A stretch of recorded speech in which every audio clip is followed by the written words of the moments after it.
This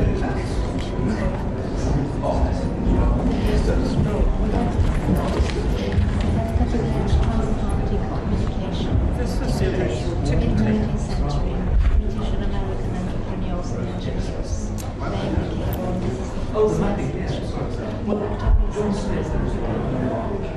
Under the Atlantic. That's great. Ticket tape. That was the beginning, right? It was the beginning of communication. Yeah. That's it. This is very touching. The electoral condolences at President Lincoln Center in Victoria. That's so amazing. That is real. It is, and it's defining a special relationship for the very first time.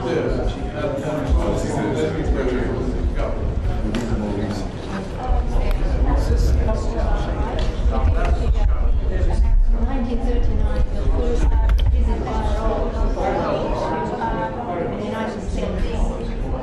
King George went away with the the famous Sultan of the whole time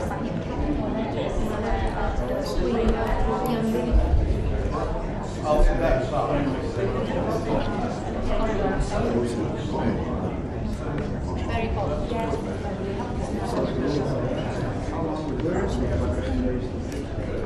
Well, it's called Holiday College. Yes.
Eso no es fecha.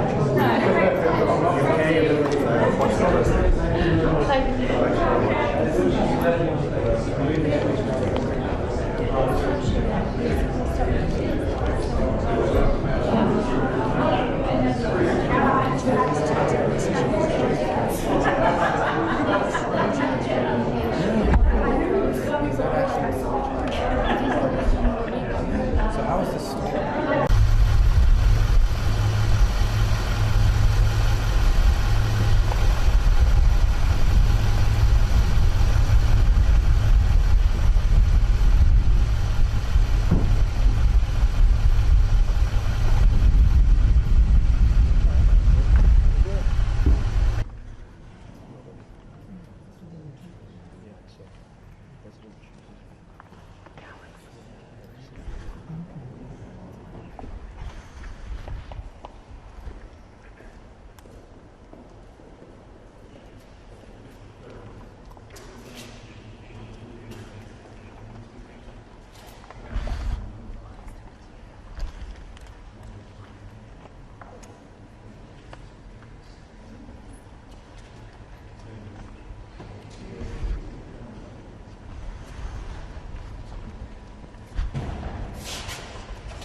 Here's one of the things. This is it. So that's the entrance to it.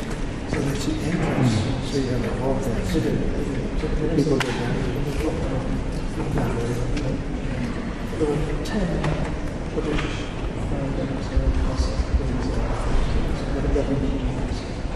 very special place. So we have a district of the second. It's a great pleasure. Thank you very much. It's a pleasure. And just since I'm in the job,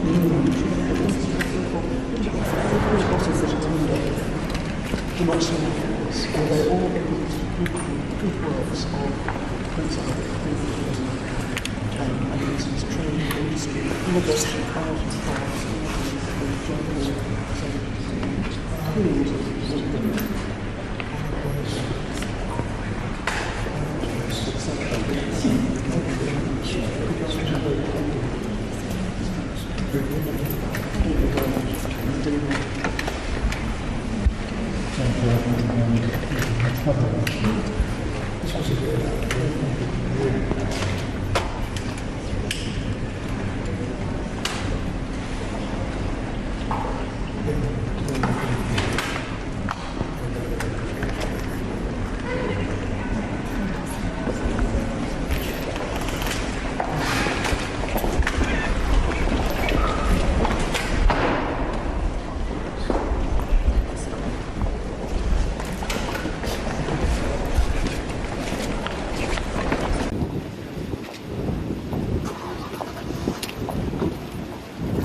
Eventually, that completes the ceremony of meeting and retreat. With your permission, we'll march off the planet.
Mr. President, Mrs. Trump, it is with great pleasure that my wife and I welcome you to Windsor Castle on this, your second state visit to the United Kingdom.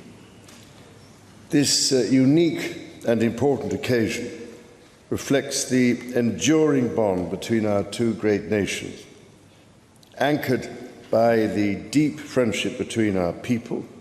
This relationship, which, with good reason, we and our predecessors have long called special, has made us safer and stronger through the generations. Our people have fought and died together for the values we hold dear. We have innovated, traded, and created together, fueling our economies and cultures through myriad forms of exchange. We have celebrated together, mourned together, and stood together in the best and worst of times. Mr. President, as we approach the 250th anniversary of the Declaration of Independence next year, it is remarkable to think just how far we have come. I cannot help but wonder what our forebears from 1776 would make of this friendship today. The rebel commander and pioneering First President George Washington famously vowed never to set foot on British soil. And my 5 times great-grandfather, King George III, for his part, did not spare his words when he spoke of the revolutionary leaders. Today, however, we celebrate a relationship between our two countries that surely neither Washington nor King George III could possibly have imagined. The ocean may still divide us, but in so many other ways, we are now the closest of kin. Mr. President, you have spoken of your pride in your British roots. In fact, not only have you set foot on British soil twice in the last 2 months alone, but I understand that British soil makes for rather splendid golf courses. Now, for my part, I have always admired the ingenuity of the American people and the principles of freedom which your great democracy has represented since its inception. Throughout my life, from the very first visit to the United States in 1970, and over 20 visits since that time, I have cherished the close ties between the British and American peoples.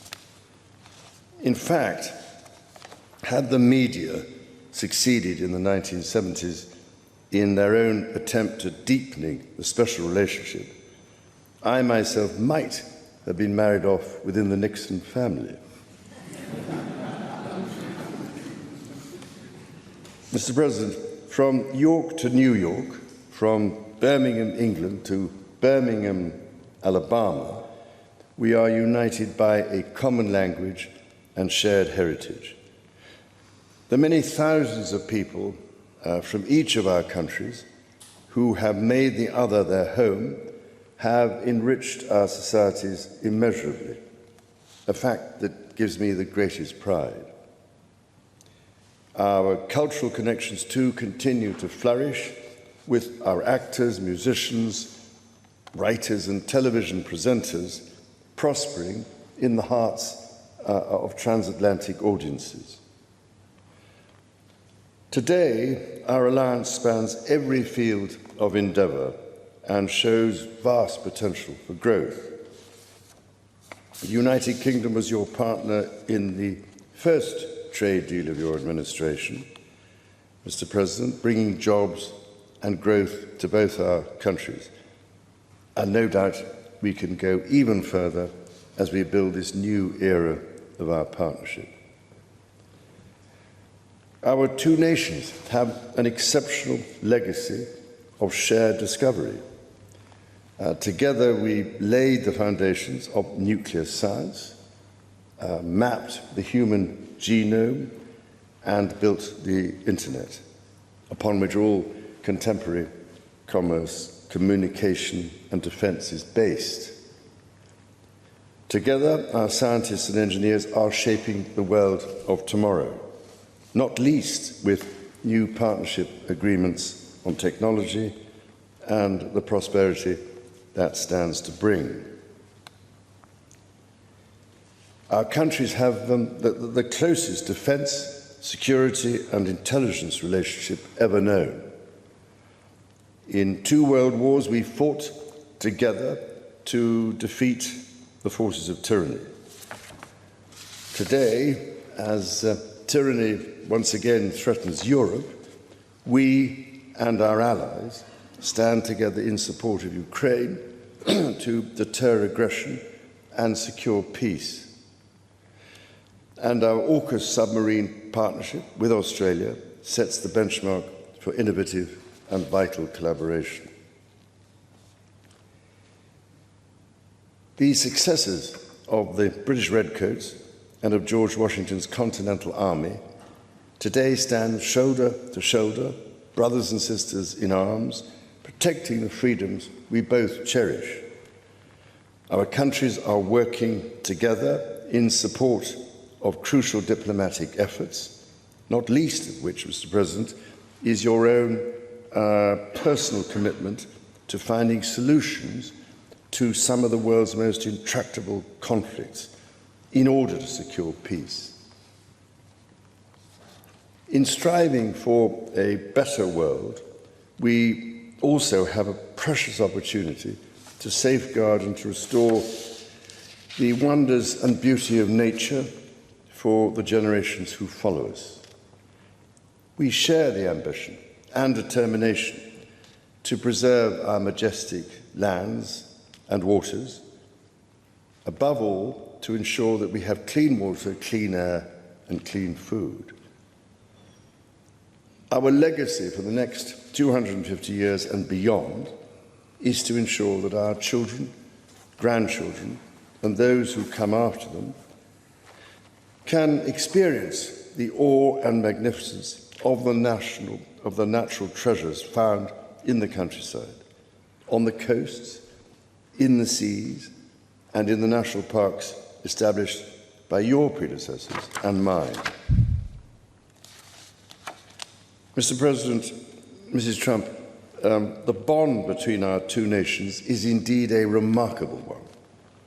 Forged in the fire of conflict, it has been fortified through our shared endeavours and burnished by the deep affection between our people. Tested time and again, it has borne the weight of our common purpose and raised our ambition for a better world.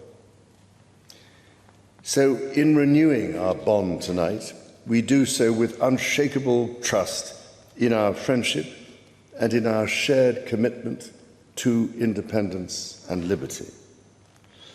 Therefore, as we celebrate this unparalleled partnership, allow me to propose a toast to President Trump and the First Lady, and to the health, prosperity, and happiness of the people of the United States of America.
Majesty.